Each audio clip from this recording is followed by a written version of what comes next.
Se os seus fundos imobiliários estiverem no vermelho, você precisa agir rápido e com estratégia. Nesse vídeo eu vou te mostrar o que fazer para você evitar perdas ainda maiores e colocar a sua carteira no caminho certo. Enquanto a gente vê o Tesouro IPCA+, oferecendo 7% de rentabilidade real, os Estados Unidos controlando e até reduzindo os seus juros, o dólar subindo quase 5%, chegando próximo da casa dos R$6, e o Bitcoin quebrando recordes de crescimento, muitos investidores de fundo imobiliário estão passando por um momento de crise e tendo a sua carteira no negativo. Se a sua carteira como um todo está no vermelho, é bem provável que você tenha cometido erros cruciais, como ter comprado ativos caros demais ou ter ignorado o momento correto de investir. Então nesse vídeo eu vou explicar o que pode ter dado de errado na sua carteira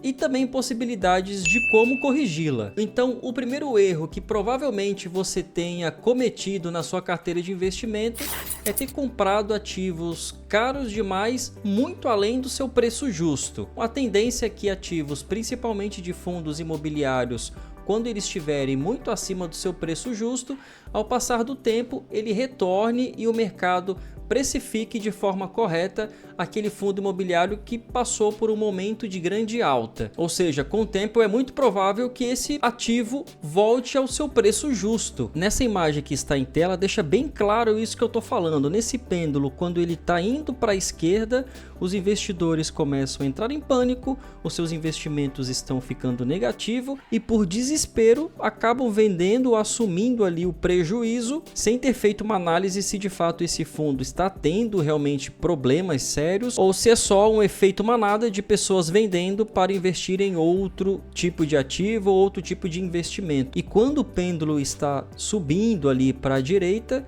os investidores acham que esse ativo está no momento bom de compra por estar se valorizando, compra na alta e depois o pêndulo volta para o meio, para o seu preço justo, e esse investidor iniciante acaba aí vendo ativo que você comprou lá em alta caindo e desvalorizando. E isso também vale para você que está com um fundo imobiliário que acabou comprando na alta e agora esse fundo imobiliário está descontado. É uma grande oportunidade de você abaixar o seu preço médio e aproveitar esse momento que os fundos imobiliários estão descontados. Então, se a gente pegar aqui um exemplo bem prático do fundo imobiliário MXRF11, a gente vê que desde 2018 esse fundo imobiliário sempre ou na sua grande maioria esteve com seu PVP acima de 1, ou seja, os investidores sempre pagaram por esse fundo imobiliário um pouco acima do que ele realmente vale na prática no seu valor patrimonial. Erro 2. Comprar fundos imobiliários que estão de fato com problemas, ou seja, fundos imobiliários que não estão indo muito bem na sua administração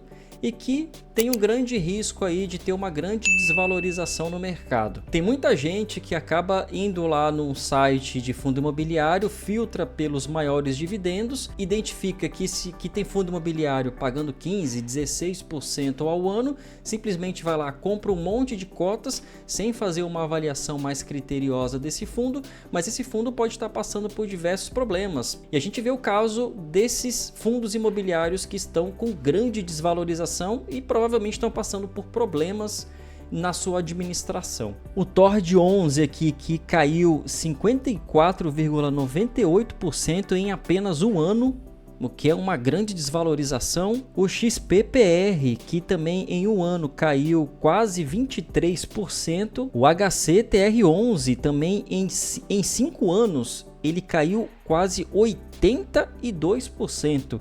Esse fundo imobiliário aqui, por exemplo, dificilmente ele vai acabar voltando aí para sua normalidade. Aí vai levar muitos anos até voltar à sua normalidade. O RECT11 também no último ano caiu 40% e o IRDM11 também caiu quase 45% nos últimos 5 anos. Agora, olha a diferença de fundos imobiliários saudáveis que estão com uma leve queda, mas tendem a voltar para sua normalidade a partir do momento que a taxa de juros começar a cair, que é o caso aqui do HGLG LG11, que em um ano caiu somente 3,54%. Outro caso aqui é o HGCR11, que também caiu aqui um pouco mais de 6%, e o ALZR11, que também caiu 11% no último ano. Então aqui são fundos imobiliários que obviamente precisa fazer uma análise um pouco mais detalhada, mas está muito distante daqueles que eu mostrei anteriormente, que tem fundo imobiliário que está caindo 30, 40, 50% em 1 e 5 anos. Terceiro e grande erro aqui de muitos investidores é não diversificar a sua carteira de investimento. Tem gente que acha que isso é bobagem, não vou ficar em vários tipos de ativos na minha carteira, vou investir somente em fundos imobiliários, vou investir somente em ações,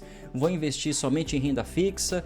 Diversificação é o segredo do investimento. Por quê? Porque isso equilibra os seus ganhos e também equilibra as suas perdas. No momento que o fundo imobiliário está em baixa nesse momento, outros tipos de ativo como renda fixa, renda no exterior, que estão bombando e estão em alta, acaba equilibrando a sua carteira e você continua com os seus investimentos no verde. E para provar e exemplificar isso, eu vou mostrar a minha carteira de investimento, que tem ali ativos que estão no vermelho, só que tem outros que estão bem no verde. Vamos dar uma olhada.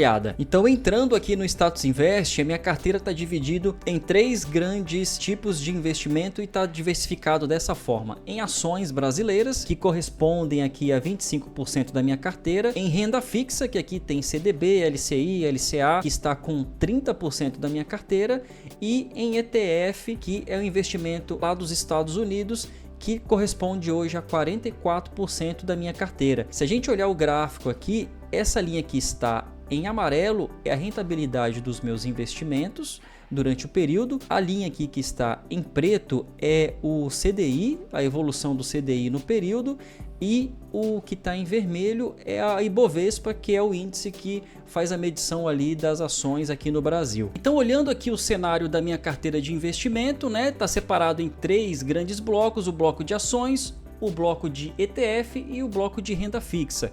A gente observa aqui que o bloco de ações, atualmente eu estou no vermelho em 2,73% negativo, com prejuízo de quase R$1.000, mas ciente da minha estratégia e das ações e da análise que eu fiz das ações que eu estou investindo atualmente. E em segundo bloco aqui, a minha carteira está bem no verde. Aqui é o bloco de investimento lá dos Estados Unidos. O meu investimento está com um lucro aqui, uma alta de 56%, com um ganho de um pouco mais de R$20.000 aqui nesse bloco de diversificação. E o meu bloco, o terceiro bloco aqui, que é o de renda fixa, eu estou com um ganho de quase 8%, com um lucro aqui de um pouco mais de R$4.000. Então diversifique a sua carteira para você não entrar em pânico em determinados momentos da bolsa, onde os seus ativos vão ter grandes quedas e você não vai ter outros tipos de ativos para compensar essa queda momentânea. Aí você deve estar se perguntando: mas Will, o que eu faço para conseguir recuperar os prejuízos que eu tive da minha carteira de investimento? A primeira alternativa é você ter um caixa ali de dinheiro para você fazer os aportes no momento certo, para equilibrar o seu preço médio, colocar o seu preço médio no preço justo dessa ação que você tem hoje, para sair ela do vermelho e manter essa ação saudável na sua carteira de investimento. Outra coisa que você tem que fazer, caso não esteja fazendo atualmente, diversifique a sua carteira, como eu mostrei a minha ali, por exemplo. Se você investe só em fundos imobiliários, comece a investir em renda fixa, comece também a investir no exterior, investindo ali nas ações, nas principais ações dos Estados Unidos, como por exemplo está na minha carteira de investimento. Assim você começa a equilibrar e balancear prejuízos e ganhos na sua carteira, mantendo a sua carteira sempre com rentabilidade no azul. E se a gente pegar aqui o exemplo prático de comprar fundos imobiliários na baixa do que ter comprado em alta, a gente vê uma grande diferença aqui da quantidade de cotas que você pode possuir na sua carteira de investimento. E o segredo dos fundos imobiliários aqui é que quanto mais cotas você tem, mais rendimento você vai ter, porque o rendimento está atrelado à quantidade de cotas que você possui. Então aqui o exemplo do MXRF11, que recentemente chegou na sua mínima de R$ 9,8 por cota, com R$1.000 eu teria aqui 110 cotas de MXRF11. Se a gente pegar aqui há uns 6 meses atrás, se você tivesse começado a comprar o MXRF11 a 10,40, ele chegou até mais do que isso, chegou a quase 10,70, com os mesmos R$1.000, a gente conseguiria comprar somente 96 cotas. Com um rendimento de 9 centavos por cota, eu teria uma renda mensal aqui de R$ 8,64, tendo R$1.000 de investimento, diferentemente aqui de cima que eu teria R$ 9,90 de investimento, porque aqui eu consegui comprar mais cotas de MXRF11. Ou seja, se você tem na sua carteira bons fundos imobiliários consistentes e está tendo uma queda momentânea por conta da situação do mercado, continue firme investindo em momentos de baixa e tendo os seus ganhos e os seus lucros na alta. E como é que está a situação da sua carteira? Como que estão os seus fundos imobiliários? Comenta aqui embaixo para mim. Se esse vídeo te agregou de alguma forma, curta esse vídeo, siga a página que eu trago mais informações de investimento aqui no canal para você. Até mais!